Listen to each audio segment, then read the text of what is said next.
CO, I'm Catherine Foreman Gray. Thank you all for being here as we do our Cherokee Women's panel today on the historical role of Cherokee women.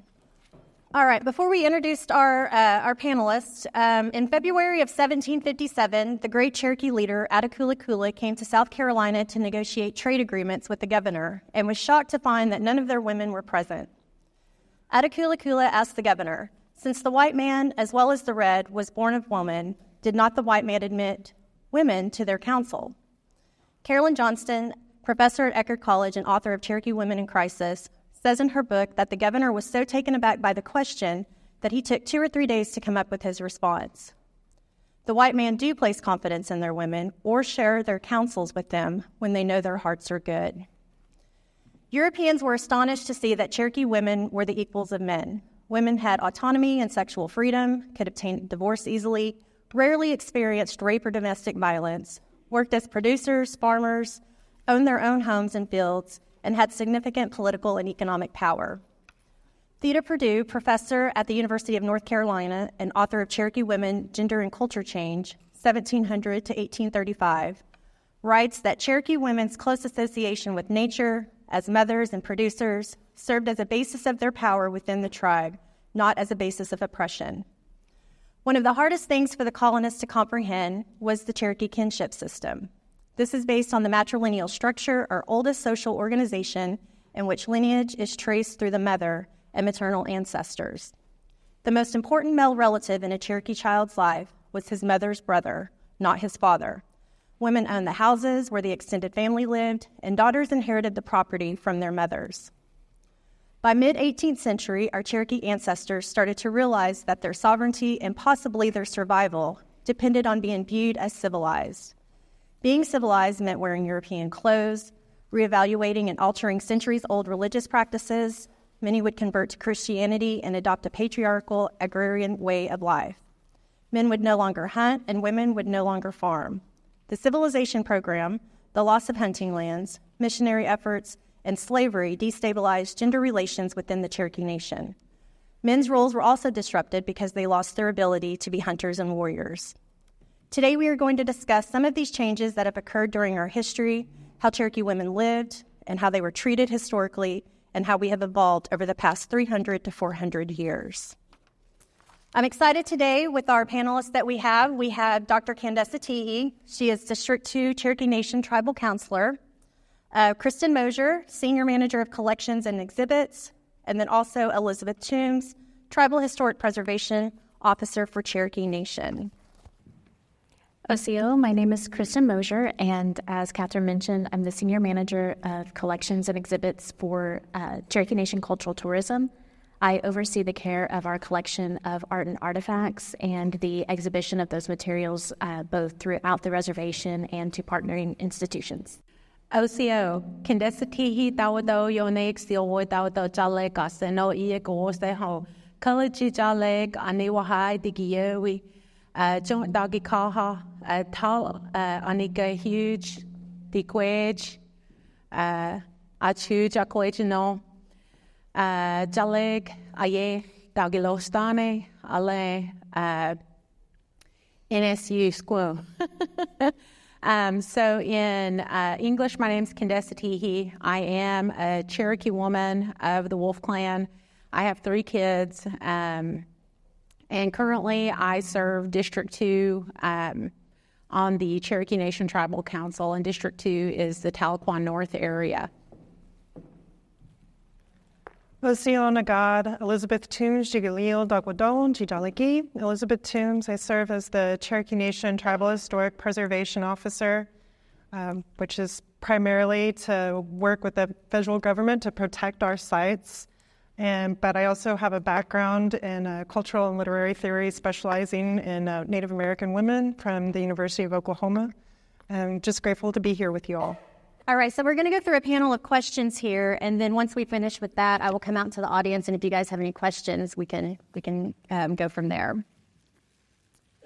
All right, so we're going to start off with the matrilineal clan system and talk about how important it was to Cherokee society and how does it function today. So this was one of the things that Europeans were confused about, was how our matrilineal clan system worked and how it's evolved as well.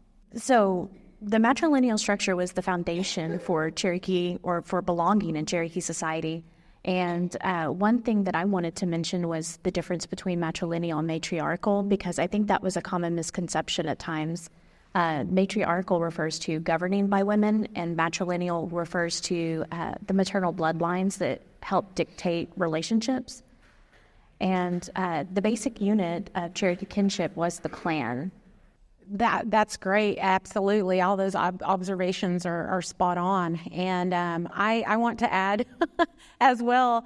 Interestingly enough, I was not a STEM major, and I am bad at math and bad at science. But one thing I remember is that the mitochondria is a powerhouse of the cell. And I was very fortunate to hear our Deputy Chief Brian Warner talk about that a little bit more extensively. And he related the fact that the mitochondria also carries DNA as well.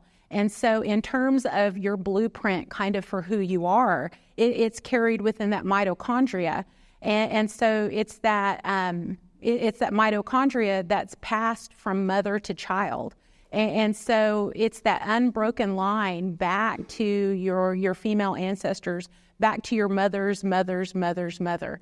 And so when we talk about matrilineality, that's what we're talking about. We're talking about this unbroken chain, this unbroken line that goes from my mother to my grandmother to, my great-grandmother.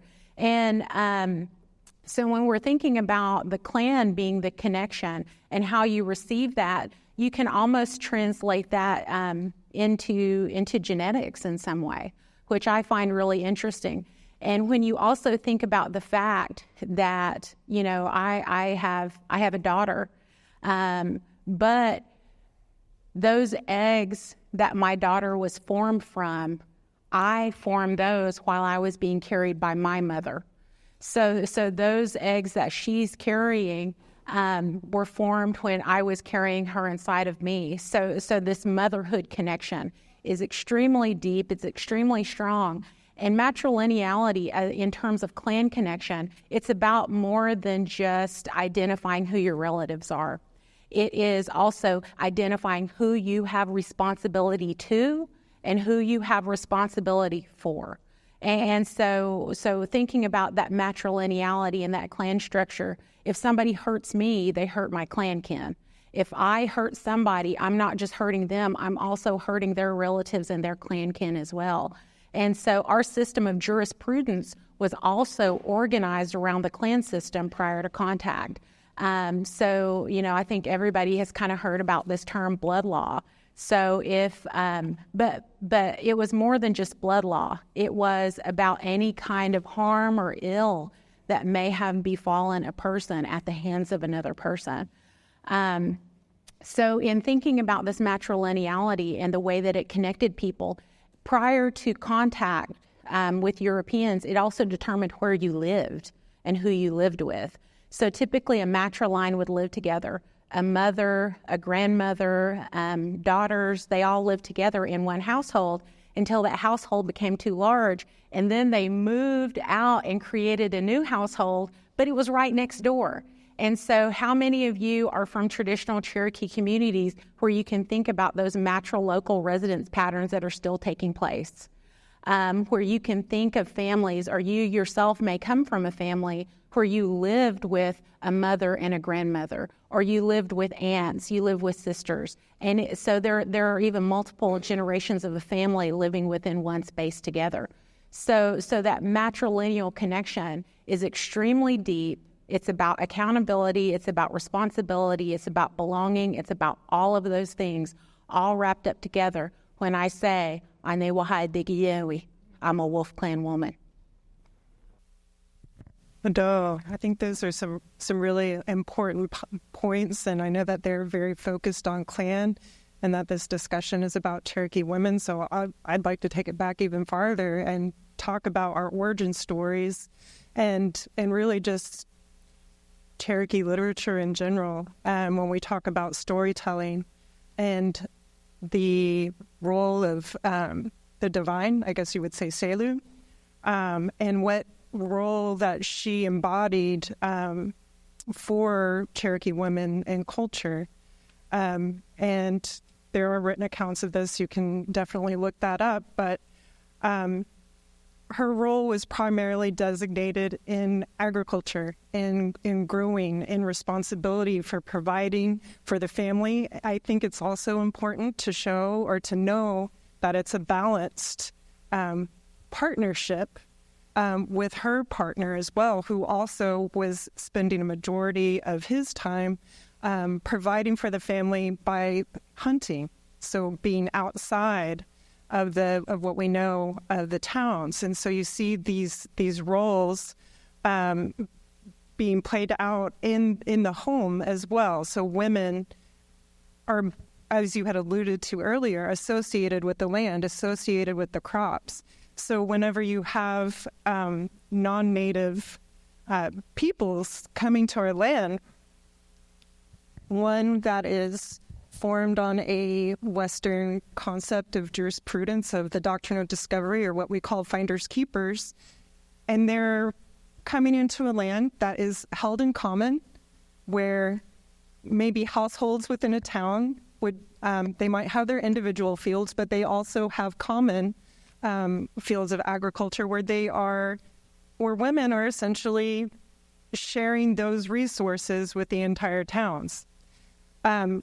It's a foreign concept to people from the outside, almost to the point where, seeing that women are making the decisions about resources, women are making decisions about the families, women are making decisions about our own town jurisprudence. We're being called a petticoat government. And so to the outsider, it's easy to use that sort of concept to say that Native peoples or Cherokee peoples are quote unquote uncivilized. And so you see that theme coming up again and again. But women always maintaining that sense of community, maintaining that sense of kinship, clan being the primary organizing feature of family. Great answers on that. And we kind of alluded to it just in this past question I just asked, talking about women as head of households, material belongings, the home, the property. We dominated in areas of agriculture, social rearing of children. So traditionally, men's and women's responsibilities were equally crucial to the functioning and survival of the Cherokee people and culture. Can we expand a little bit on these separate yet equal roles that we had? Cherokee women are collaborative. Definitely cooperative and very, respective of each other's individual autonomy. And prior to us coming up on stage, one of the things that we were talking about was kind of this egalitarian society where there may have been individual difference in that, people were different heights, people had different abilities, but in terms of having their needs met, everybody had their needs met, and it was regardless of whether or not a person was a skilled hunter or was good at growing a crop. As Liz mentioned, there were these communal gardens where everybody got to take part in the harvest, and so people didn't go hungry. And this was observed even all the way into when Western Cherokees came into Indian Territory prior to the allotment era. This is something that one of our former chiefs, Chad Smith, used to like to point out all the time, that they talked about how there was no poverty in Cherokee Nation, and it was because we all took care of one another. This principle of Gadugi, where we're all working together for the community. And so prior to contact, that was the case as well. And we actually saw men who were kind of in their prime would spend up to 6 months outside of the village. And they would do that maintaining trade relationships, maintaining hunting territory, doing the actual hunting, engaging in warfare at times, and establishing also relationships with the other villages. Because prior to contact, Cherokee Nation was kind of more of a loose confederacy rather than kind of this unified whole that had one principal chief. And so the role of men and these men's kind of affinity groups where they spent time together, these platonic relationships that existed outside of the matriline. And then we have these strong matrilineal bonds that are existing inside the village where women owned all the property, where women, there were no custody disputes, because if I got tired of my man and I put his bow and his arrow and his flint knapping tools outside the door and told him to go back to his mama's house, I knew the kids were staying with me, right? And so there were no custody disputes, because it was known that those are children of this clan. She is of that clan. The children are going to stay with her. And so it was a woman's brothers who had primary responsibility for child rearing. And so this father, clearly would have a connection with his children, but the primary duties of child rearing fell to the mother, grandmother, and mother's brothers. So you see that is a stark difference from today. And I'll go ahead and pass it over to Liz at this point. It's difficult to add more to that, in terms of how we worked with resource development, that we ensured that we were responsible for our children. So I don't know if I think of something, I'll jump right in. But I think you've covered a lot of it. Thanks. I just want to highlight, again, the importance of SALU and how the tie between women and agriculture was really kind of a foundation for economic status and social status for women. And I don't remember who mentioned it earlier, but you mentioned, as these Eurocentric peoples are coming in, and they're seeing, these women with equal status. They're seeing these women who are leaders. They're seeing women involved in government. And this is completely foreign to them, because if you think about it, most Eurocentric cultures are based in Judeo-Christianity. And to them, the first woman was Eve, who through food brought sin into the world. Well, to us, the first woman was Selu, who brought food into the world and provided abundance and a structure for us. And so that's a completely opposite way of viewing things. And I think, that had to have been really confusing for people coming in. No, absolutely. And just to touch on that, and maybe sort of this outsider Euro-Western concept of jurisprudence, I'll just go back to that topic since we were talking about the doctrine of discovery. But just how it might also look to an outsider, our relationships, right? I know we'll probably touch on it toward the end when we talk about some of the issues that women face today in Indian country, but that concept of rule of thumb, right? So it was okay to punish your wife, okay to punish your children, with, say, corporal punishment with a stick that was no bigger than your thumb. That is the origin of that concept, rule of thumb. So that there's that concept. Women in European societies, when there was a divorce, if there was a divorce, women were often, they were not allowed to keep their children. They were not allowed to keep property. So again, coming in from the outside, where you see parents more often, and when I say parents, I'll just go back to the earlier concept that Dr. Tehee was talking about, in the sense of, you are, the mother is responsible for the children, but then it is also the mother's family that is responsible for the children, meaning the mother's brothers would have a more sense of a responsibility to their sister's children, and then perhaps their own biological children, who they may not see as often. So you see that these parents are more often going to be guiding their children through counsel with their children, as opposed to this concept, this rule of thumb concept, or physical abuse. Excellent. Okay, so we're going to switch gears just a little bit. We've touched on it just a little bit. Let's discuss the traditional role that Cherokee women played in warfare and government. One of our most popular Cherokee women, Nancy Ward, many are familiar with her and her story at the the Battle of Tahlequah, where she picked up Kingfisher's rifle that Cherokees were losing, and she was the one that, got everybody excited, and they ended up winning that battle.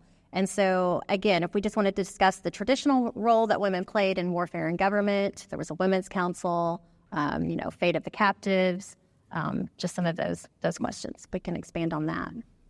So I remember when I was, I at one point was manager of the Cherokee language program, and I had one of the individuals who worked in the program, Roy Boney Jr., he came in and he said he met with, I'm not going to name names, he said, I met with a Cherokee elder woman, and I expected her to be a sweet little old lady.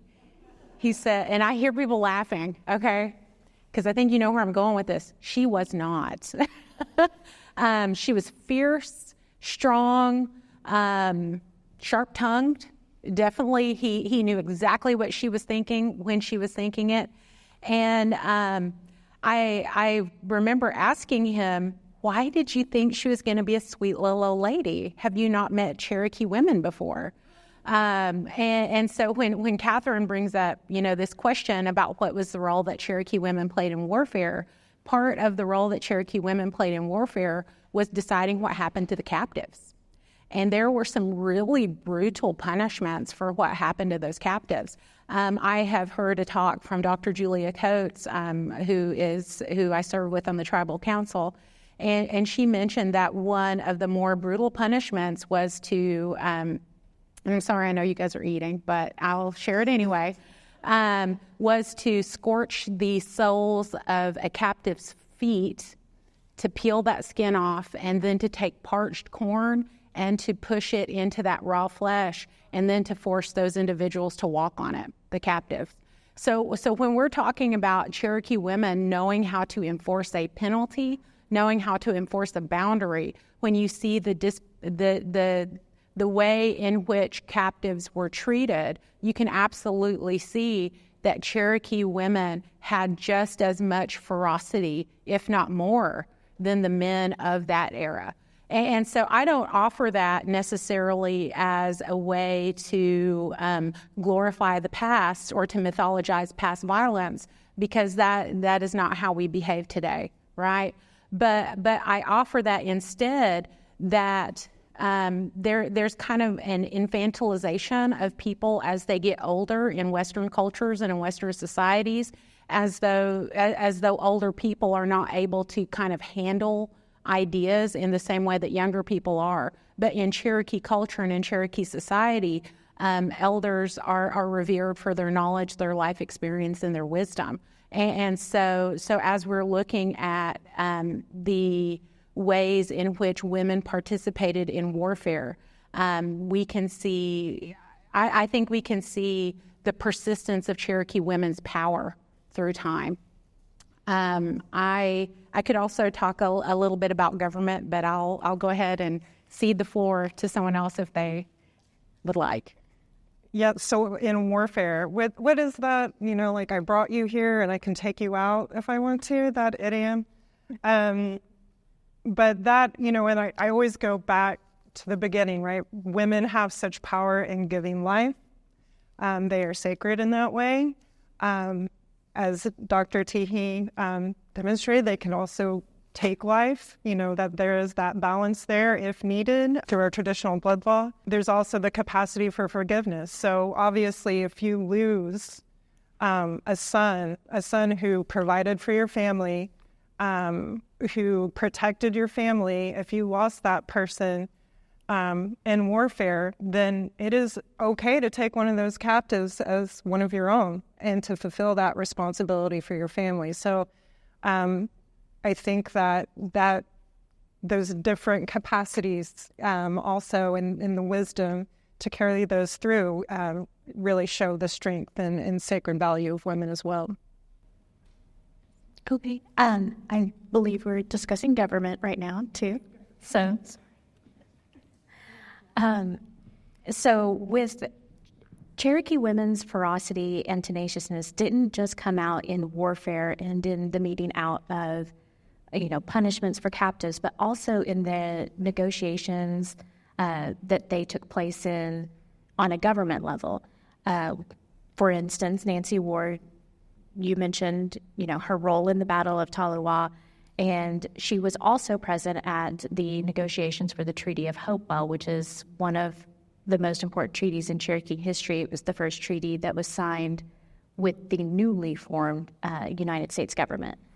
And around that time period is when we actually saw more civilization policies starting to kind of be enforced by the new government, and kind of started seeing a shift in women's roles in government and warfare. By the time America is in existence, we have some of our lowest numbers that we've ever had in Cherokee history. They say it was roughly around 10,000 Cherokee citizens at this time. We have a decline of the hunter-warrior status that affected men's roles in Cherokee society. There was also a lot of intermarriage with non-Indians. We also have the missionaries, Christianity. These all have an effect on Cherokee culture. And as we've mentioned a few times now, the civilization policies of the federal government. So I'll restate the question one more time since I said all of that, but discussing the traditional roles that Cherokee women played economically through our government. When and why did this begin to change, and what are the impacts on Cherokee society as head of households? And this really starts to happen around 1800 for us in the Cherokee Nation.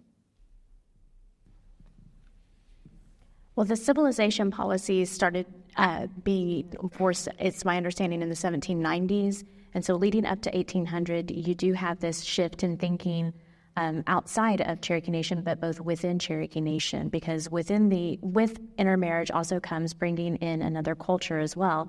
And so you have people within Cherokee Nation who have married in, and they have completely opposite views. In 1810, the council, abolished blood law. Is that correct? Yeah. Okay. And I think that was a pivotal shift towards kind of transitioning the power and status of the matrilineal clan. Even though it continued to be vitally important, it didn't take as active of a role in government as a man's council did after that. Do you want to expand on that? Yeah, we see a huge amount of changes that are happening. I think Liz mentioned that at one point Cherokee Nation was referred to as a petticoat government. And it was referred to, I don't think that was meant to be a compliment. I believe that was a real denigration of the fact that Cherokee men took the counsel and advice of women. And that was absolutely, 180 degrees counter to what was taking place in European societies at the time. And so we see movement from that petticoat government. We see the abolition of Klan law in 1810, and then we see our first Cherokee Constitution codified in 1827, which completely disenfranchised women. Women didn't have the right to vote. They didn't have an official voice in government at that point in time. And concurrent with these kind of legal and government changes, we also see these social changes, these changes in social organization that are happening as well, where we are seeing people push men to be the farmers. Men, and that is complete upheaval of Cherokee social roles, Cherokee social organization. No longer are we supposed to be having a communal field. I believe, I can't remember what writing it's in, but they talk about how they knew to attack and burn the cornfields of Cherokee people because that was a source of food, that was their resources.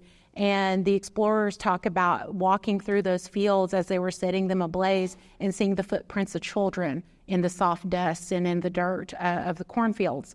And so as we are looking at these huge societal shifts from communal farming to individual farmed plots that are being farmed by men, which keeps men from leaving the village to commune with other villages, to go hunting, to go out with these trade relations, to do boundary maintenance. It's almost a subversion of what was expected for Cherokee male and female roles. And so in the governmental processes then, pulling women's voices completely out of those governmental processes, it's almost a reflection of what was happening in the larger Cherokee society at that time in response to, I guess you could say, the diffusion of these kind of Euro-American ideas into Cherokee communities and Cherokee society. So when we start talking about the changing roles of men and women and how that impacted people then, well, it impacts us now too, right? There's this epidemic of male loneliness where a lot of men have their connection to the world through their wife. And if they divorce or if that wife passes away, they oftentimes lose that connection to the world. And so you know, in some terms, the Western ideas of patriarchy are very isolating, whereas Cherokee ideas of matrilineality and community are about connecting and about pulling people together. So these ideas that impacted us at contact and just post-contact and ended up being codified into our laws, that has a legacy for us today as well. Just to continue that discussion on agriculture, yeah. You know, you see Congress, you know, during 1802, giving mercy upon Cherokees by providing us with looms and farming tools, but they were supposed to go to certain designated genders. That, you know, being a great gesture about how we should be operating our towns.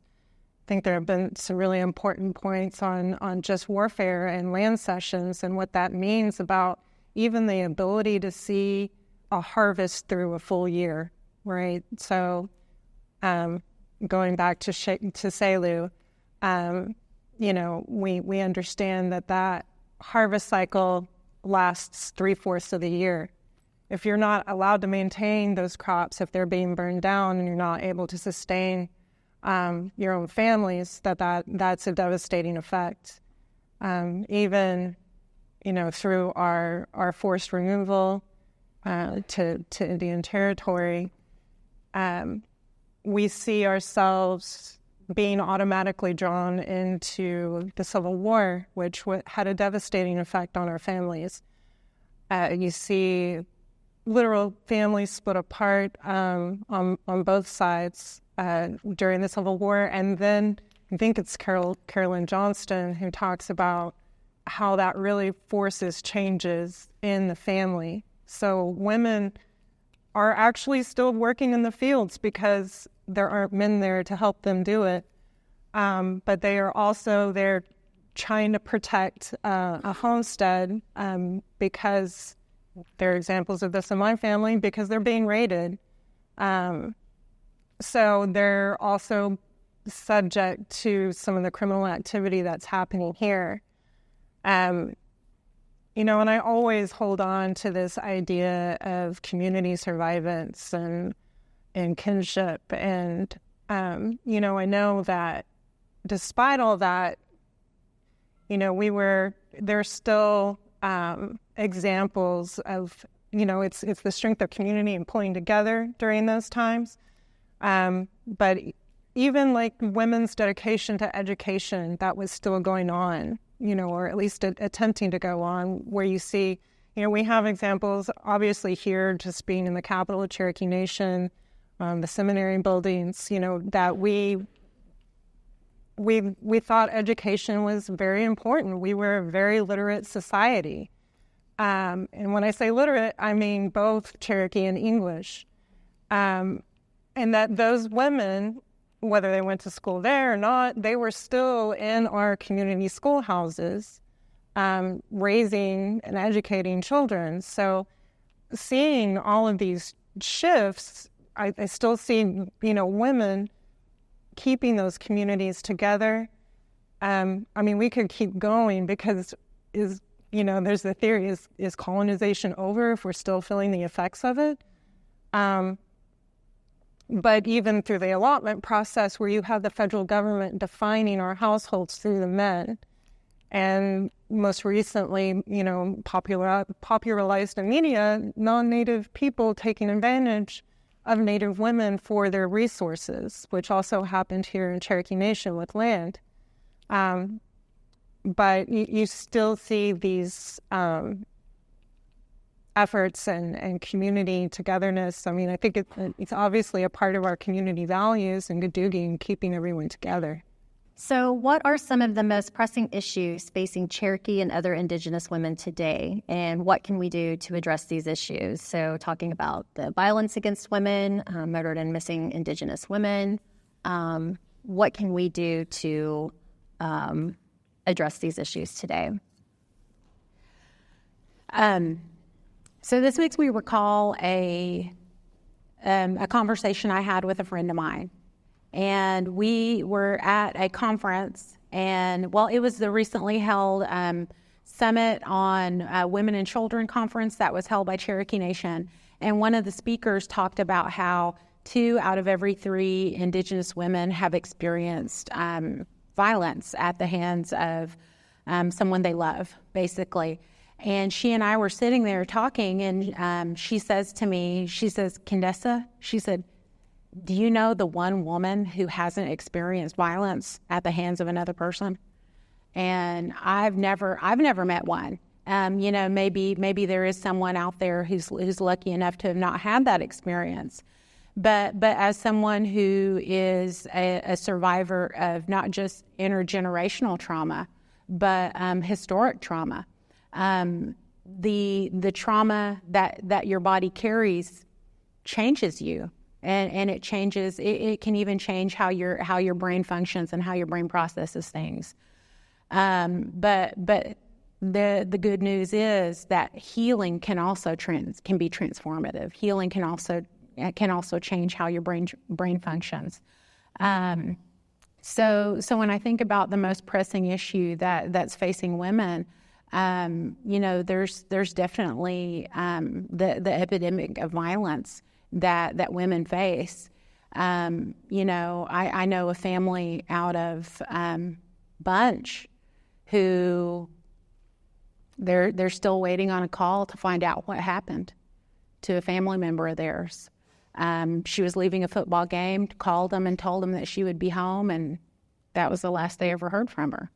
So in terms of talking about missing and murdered Indigenous women, missing and murdered Indigenous people, we're missing men from our communities as well, who we have no answers for. Men from here in the Tahlequah community, who we don't know what happened to them. We can also talk about other protected communities. We're talking about also trans women. A trans woman who left a gathering and was never seen again. And so as we're talking about the issues that face women, of course we have to put first and foremost this violence that often happens at the hands of non-Native partners or at non-Native members of our community. And those are hard things to talk about, because oftentimes when you're talking about violence that has been experienced, trauma that has been experienced, the focus comes onto the person who experienced the trauma, who experienced the violence. They become identified by that label, being called not a survivor, but a victim. And anybody who has experienced this kind of trauma and lived through it, I think all of us would say we are survivors. And instead of teaching us how to avoid being traumatized, maybe we need to teach the people who are enacting the trauma not to commit the trauma.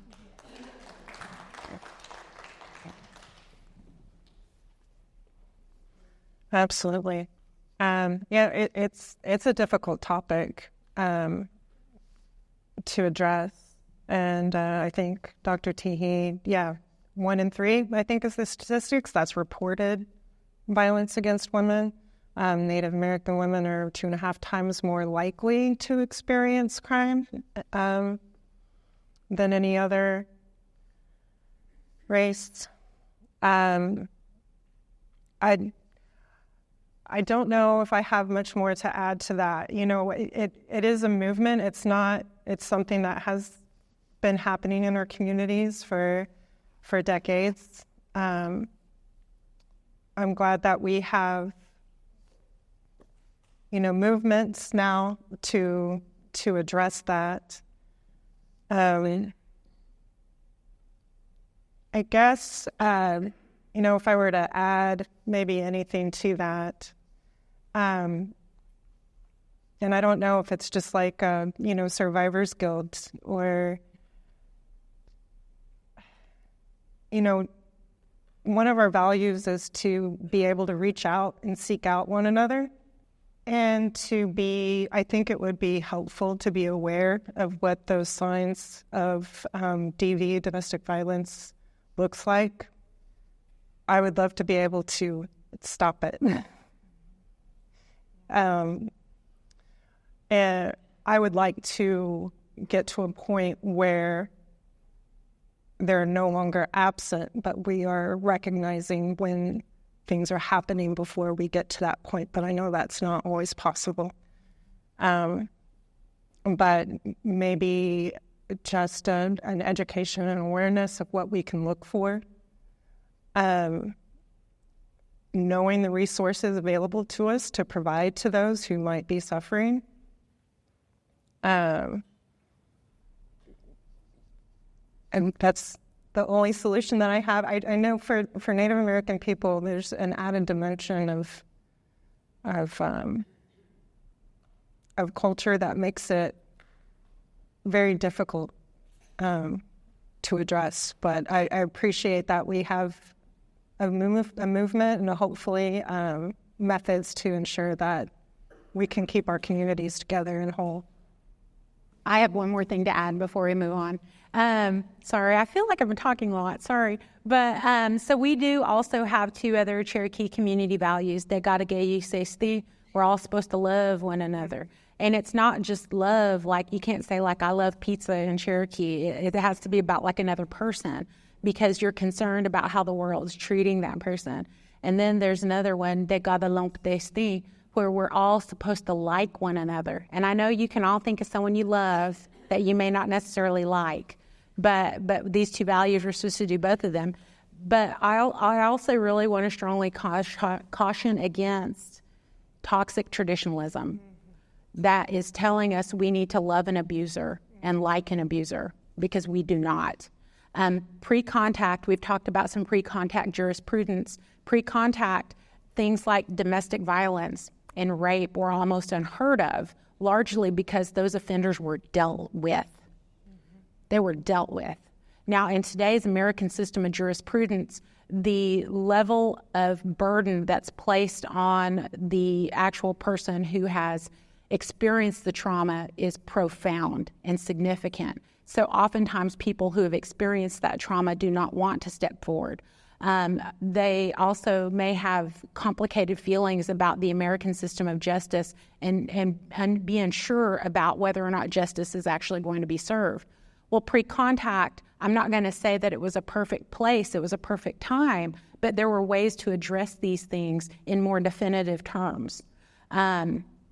So I don't want, when we talk about these traditional values, there are people and there are times in which those traditional values not necessarily had to be set aside, but an individual offender had to be dealt with in a way that was meaningful to the person who had experienced the trauma.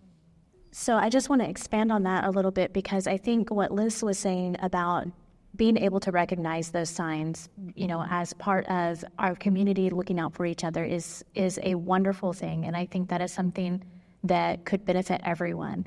But also touching on what Dr. Tehee said, this is going to take a lot of reform and action in the part of our jurisprudence community, law enforcement, legislation, because right now, the way the systems are set up, there is a very, very heavy burden on people who experience the violence and less of a burden on the person who is accused of perpetrating the violence. And adding a layer into that, you have the different legal systems that have to be navigated that are not always accessible to people. I mean, I know people who say, okay, well, this happened to me. I don't even know what to do now. And it shouldn't be like that. If something happens to you, you should know exactly who you can talk to and who can help you and what recourse you might have. So at this time, we are going to take some questions from the audience.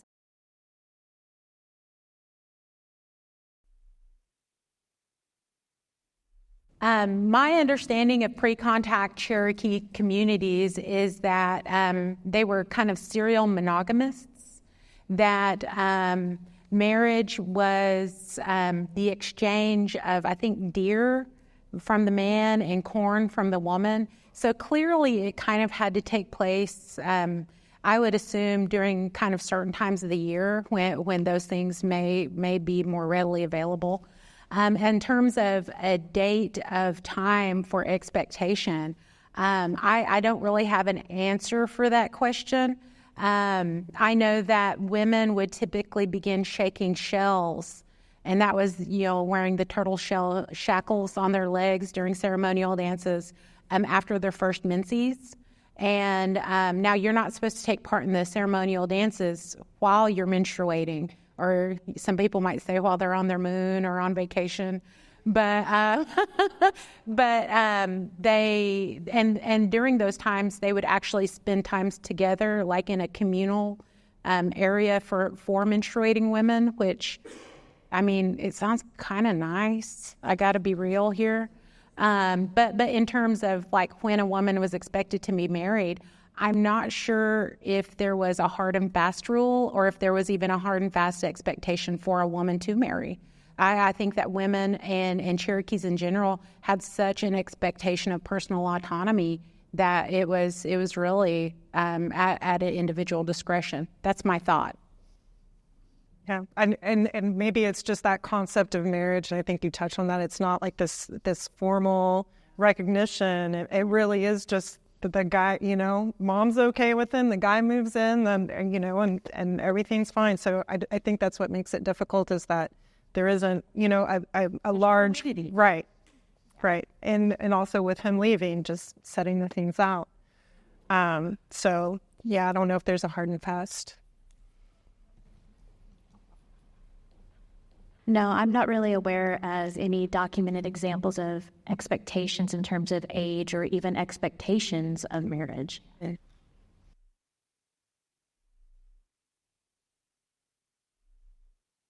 We're all Cherokees here, so I'm not telling any secrets, right? I'll try to be pretty broad. I've been told that there are women's medicines that are only for women to perform, and that some of those are related to menstruation, fertility, but some of them are related to other things as well. And so in terms of spirituality and healing, there are absolutely women's roles that are present, and there are some types of ceremonies that are only to be performed by women, at least in my understanding. Yeah, and I think I'd just like to bring us back to like some of the earlier concepts, and you touched on it on menstruation. So we do have stories. Hastings Shade Jagesa talks about a story of the spiritual strength of women, inherent spiritual strength of women, and Dr. Tehee just mentioned, it's the Stoneman story, and how in council it was decided, women literally saved our people in that story, and it was through their spiritual strength of menstruation. And then I don't want to underestimate or just highlight just how important food is. So, if you go to any important Cherokee gathering, you're going to find, most of the women are in there preparing the food. And I see, food is medicine. That preparation is medicine. And a lot of our women are, I think, what do you call it, like kitchen medicine? things like that. I don't know if you would like put that in a separate sphere or anything when a lot of our families were out gathering some of those plants just to feed our own families. So when we talk about inherent spiritual strength and just our inherent agricultural wildscaping of the environment, then yeah. When Liz talks about kind of this ethnobotany, this kind of ethnobotanical knowledge, traditional ecological knowledge, knowing that persimmon is good for an upset stomach, and knowing how to prepare it and how to make that available for your family. Those are the kinds of things that she's talking about when she mentions kitchen medicine. And some of this has been written about by Clint Carroll in his book. I can't remember the name of it, but it's a good one. And Clint's Cherokee, he's at the University of Colorado Boulder.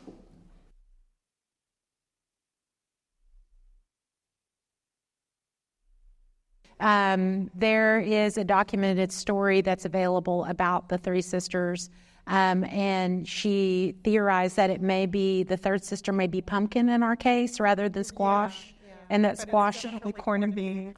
Corn and beans for sure, and that the third sister could potentially be pumpkin because squash was a borrowing from the Haudenosaunee. Okay.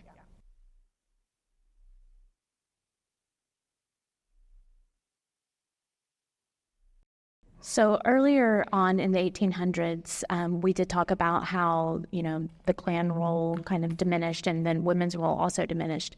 There were still women's councils, and the women did actually petition or issue petitions, I guess I should say, both in 1817 and in 1818 against removal, against land cessions, against the influence of white society. And so the voices were there, but especially once you get to the actual removal period of the late 1830s, you have that 1827 Constitution in place, and there is no government power for women at that point. Yeah, I absolutely believe, and one of the things that was happening as an act of resistance, and this would have been in 1838, prior to the removal, prior to everybody being rounded up, that they were still planting corn because they were fully intending to be there to harvest that corn. So when those individuals took charge of those Cherokee lands, there were individuals who were on stolen land reaping stolen corn that had been planted by our Cherokee people. And so while those specific individual voices don't necessarily appear in written history, they're stories that have been passed down, I think, in individual families. And then we also see the petitions that were sent to Congress. We see a number of women's names who are on those petitions as well.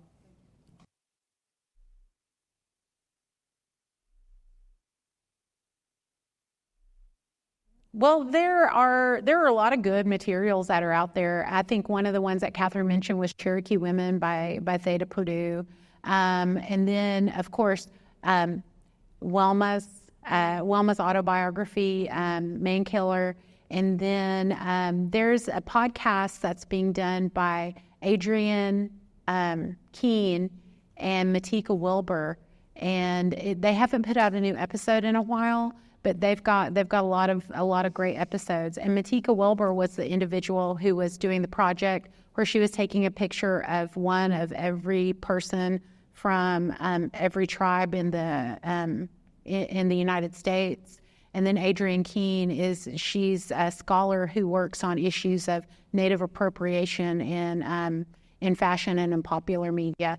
And then, of course, I would strongly recommend the book by Kim Tallbear.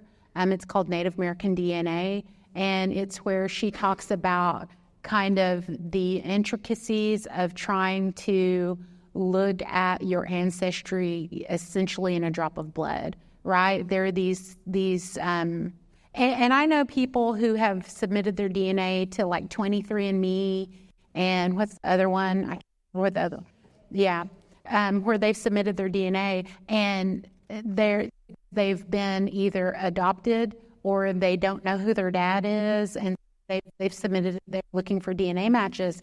And I totally understand that. That's completely valid.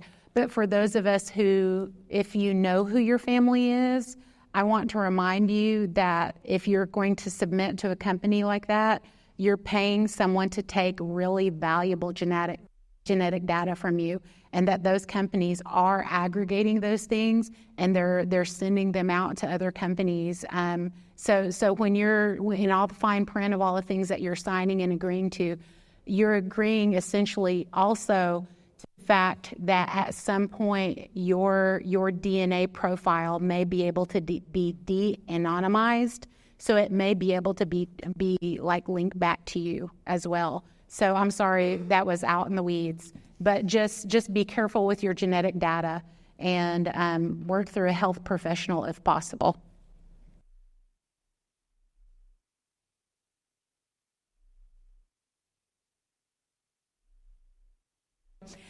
We mentioned a moment ago that prior to contact, after a female experienced her first menses, her first menstruation cycle, that then she would be able to then shake shells ceremonially. So as far as I think it's pretty well documented with some other Native American communities that there are rites of passage around that first menstrual cycle, that first menstruation. But if we had those, I think they've been lost to time, unfortunately. Are there currently rites of passage? I will tell you, it felt like a rite of passage the first time that I cooked fry bread for my family, because talk about a moment of intense judgment, and no one's face lies when they bite into it and it's not pillowy, right? So I think there are these kind of smaller acts of rites of passage that are experienced by Native women today that are not necessarily like ceremonial in nature, because most of our people aren't ceremonial anymore. And so that's a tough question to ask, or I'm sorry, it's a tough question to answer. And that's the best I can offer. All right, so that concludes our program for today. I want to give these three women, Cherokee women, a round of applause for being a part of this. These will be, after this is edited by Cherokee Film, it will be available for viewing on visitcherokenation.com or on Visit Cherokee Nation's YouTube channel. And our next Lunch and Learn will be in April the 9th. It's actually just coming up in a few short weeks. I didn't realize I had scheduled them so close together. Tuesday, April the 9th, we will have Jennifer Frazee here from the Fort Gibson Historic Site. She's the site manager there. And it's the 200th anniversary of Fort Gibson, which is a significant site here in the Cherokee Nation. So she will be here talking about all of the events that they're going to be having throughout this next year. I believe it's mid-April is the actual anniversary for Fort Gibson, but she'll give us some details on what's going on over at the fort throughout the year. Again, thank you all for being here today, and hopefully you all enjoyed it. What else?